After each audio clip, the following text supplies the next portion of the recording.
పిల్లలు కుక్క పిల్లల్ని పిల్లి పిల్లల్ని ఏమన్నా అడుగుతారు, నువ్వేమో పాములంటే ఇష్టం అని చెప్పేదన్నమాట.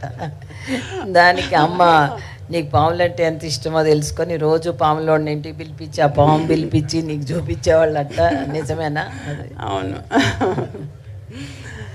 అది ఏమైందంటే నీ మీద ఎంత ప్రేమ, నీకు ఏది కావాలంటే చెయ్యాలని అమ్మకి. నాకు ఇంతకుముందు ఇళ్ళకి వచ్చేవాళ్ళు, మీ అందరికీ కొంతమందికి తెలిసి ఉంటుంది, ఇళ్ళకి మ్యాజిక్ షో చేసుకుంటూ వచ్చేవాళ్ళు. పావుని మెడ మీద తగిలించుకుని బుట్ట అంతా తీసుకుని వచ్చి ఇంట్లో మ్యాజిక్ చేసేవాళ్ళు. దాన్ని ఏమంటారు, కీరిపుళ్ళని ఏమంటారు, సారీ మై తెలుగు, మంగూస్ను పాము తీసుకుని వచ్చి దాన్ని ఫైట్ చేయటం అంతా చూపించేవారు. ఒక చిన్న పిల్లని తీసుకుని వచ్చేవాడు, ఆ పిల్లని బుట్టలో పిలేసి కాసేపటికి బుట్ట తీస్తే ఆ పిల్ల ఉండేది కాదు.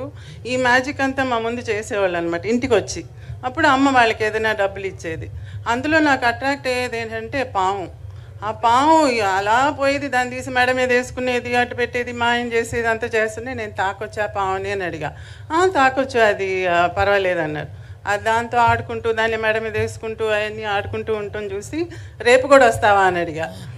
అలా ఊరికూరికే వాళ్ళని పిలుస్తుంటే అమ్ముండి సరే నువ్వు వారానికి ఒకసారి వీకెండ్లో వచ్చి కాసేపు మ్యాజిక్ చేసి పాపకి ఆడిచ్చేసి వెళ్ళు అని చెప్పి అన్నారనమాట. సో అలా పాముతో ఆగలేదు. మేము కొడైకెనాల్కి వెళ్ళినప్పుడు అక్కడ పుదుకోట రాజా అని ఉన్నారు. ఆయన వేటకి వెళ్ళి పులినంత వేటాడి వచ్చాడు. వేటాడి వచ్చినప్పుడు ఒక పులి పిల్లలు ఒక 4-5 ఉన్నాయి ఇంట్లో. ఇంటికి తీసుకెళ్ళి పులి పిల్లలు చూస్తావా అని చెప్పి అమ్మని నన్ను తీసుకెళ్ళి చూపిస్తే అందులో 2 పిల్లల్ని తీసుకుని మేము చెన్నైకి వచ్చేసాం, ఇంట్లో పెంచుకుంటాం అని చెప్పి. ఒక 2 వీక్స్ ఉండింది మా దగ్గర. మేము బాగా ఆడుకున్నాం పులి పిల్లలతో. దాని తర్వాత నాన్న షూటింగ్ నుంచి తిరిగి వచ్చి తిరిగి పంపించేశారు. అయ్యేం అలాగే ఉంటాయి అనుకుంటున్నారా, పెద్దవి అవుతాయని. కాదు, మేము పెంచి దాన్ని పెట్ చేసి డాగిలాగా చేసేస్తామంటే నథింగ్ డూయింగ్ అని పంపించేసి నేను భోజనం చేయకుండా ఒక వారం ఉండి. సో అలా తర్వాత యానిమల్స్ అంటే చాలా ఇష్టం అమ్మకి.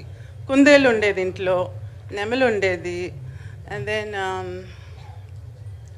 చాలా యానిమల్స్ ఉండేవి. కుక్కలు అయితే అసలు లెక్కేలేదు, పిల్లులు లెక్కేలేదు, పక్షులు ఉండేవి, ఫిష్ ఉండేది, ఫిష్ పాండ్స్ అవన్నీ ఉండేవి.